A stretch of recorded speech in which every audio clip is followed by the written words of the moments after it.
Hi guys, trader எல்லாருக்கும் அனைவருக்கும் வணக்கம். கொஞ்சம் நாளாக பர்சனல் இஷ்யூனால கொஞ்சம் வீடியோ போட முடியல. ஆனால் டெலகிராமில் எவ்ரிடே அப்டேட் மட்டும் கொடுத்துட்டு இருந்தேன். ஒரு ப்ரொஃபஷ்னல் ட்ரேடர் என்ன மாதிரி பண்ணுவார், அவருக்கு உண்டான லெவல்ஸ் என்னது அப்படின்ற கேட்டகரியில் நீங்கள் பார்க்க தோணக்கணும். ஒரு என்ட்ரி எக்ஸிட் எப்படி இருக்கணும். ஒரு லாஸ் பண்ணிட்டீங்கன்னா, உதாரணத்துக்கு சொல்கிறேன், ஒரு சிங்கிள் லாட் வச்சு ட்ரேட் பண்ணுற ஆளும் இருக்கலாம். ஒரு லாஸ் பண்ணிட்டீங்கன்னா அந்த லாஸ் ஒரு 3K இருக்கலாம், இல்லை 5K கூட இருக்கலாம்.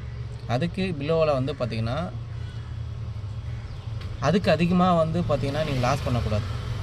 அப்போ சப்போஸ் லாஸ் பண்ணிட்டா நான் என்ன பண்ணணும், முதல்ல ஷட் டவுன் பண்ணணும். நீங்கள் நிஃப்டியில் வந்துட்டுக்கப்புறம் ஒரு 9:30 ஒரு என்ட்ரி அடிக்குங்க. ஒரு லாஸ் கொடுத்துருச்சு, அந்த லாஸை இது பண்ணிட்டு ஷட் டவுன் பண்ணிட்டு ஒரு 12 o'clock இல்லை 1:30 அப்புறம் 1 o'clock அந்த ரேஞ்சில் நீங்கள் அகைன் ரிக்கவரி எடுக்கிறதுக்கு உண்டான எமோஷன்ஸ் எல்லாத்தையும் இதுவாக இருக்கும். மார்க்கெட்டில் உள்ளே வந்ததுக்கப்புறம் என்ன ஏதுன்னு புரியாது. ஒரு 3:30 மணிக்கு அப்புறம் க்ளோஸ் பண்ணதுக்கப்புறம் தான் எல்லாருக்கும் புரிய வரும். அதனால் நிஃப்டினுடைய லெவலை நம்ம டைரெக்டாக இப்போ பார்க்க தொடங்கலாம். சரிங்களா?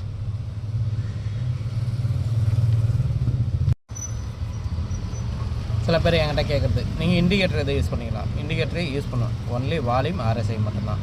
மீதி எதுவுமே நம்மளுக்கு உண்டான லெவல்ஸில் இண்டிகேட்டரு பேஸ் பண்ணி ட்ரேட் பண்ணிங்கன்னா உங்களுக்கு லாஸஸ் தான் அதிகமாகுமே தவிர இது பண்ணாது. சரியா? இது BTC $. சரிங்களா? இந்த லெவலில் குரூப்பில் நான் கொடுத்துருந்தேன். சரியா? இப்போ நிஃப்டி வந்துருக்கும். ஃபஸ்ட்டு எல்லாருடைய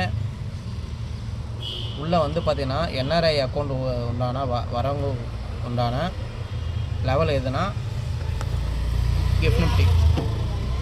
அப்போ கிஃப்ட் நிஃப்டியை ஃபஸ்ட்டு காலைல ஓப்பன் பண்ணும்போது நீங்கள் ஒரு சேஃபாக என்ன நடக்குதுன்னு சொல்லிட்டு தெரிஞ்சுக்கணும். சரியா? இந்த சப்போர்ட் ரெஸ்டண்ட்டு நான் கொடுத்துருக்க சப்போர்ட் ரெஸ்டண்ட்டு ஸ்ட்ராங்கான சப்போர்ட் ரெஸ்டண்ட்டு. சரியா? எந்த இடத்துலேருந்து எது வரைக்கும் கரெக்டாக எக்ஸாக்டாக திரும்பும். நீங்கள் இந்த பாருங்கள், நான் எந்த இடத்துலேருந்து கரெக்டாக இதுவாக இருக்குன்னு நீங்கள் சப்போர்ட் பண்ணி பாருங்கள். சரிங்களா? இது வீடியோவில் உள்ள ஸ்ட்ராங் பவர்ஃபுல் சப்போர்ட் ரெஸ்டண்ட்டுன்னு கொடுத்துருக்கேன். சரியா? அப்போ ப்ரீவியஸ் டே உடைய கேண்டிலில் நம்ம பார்ப்போம்.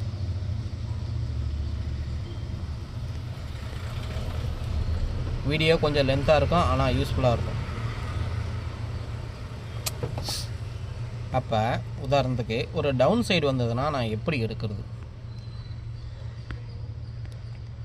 ஃபஸ்ட்டு இதனுடைய க்ளோசிங் ப்ரைஸ் கீழே கேண்டில் ஓப்பன் ஆகுது. அப்போ வீக்கினுடைய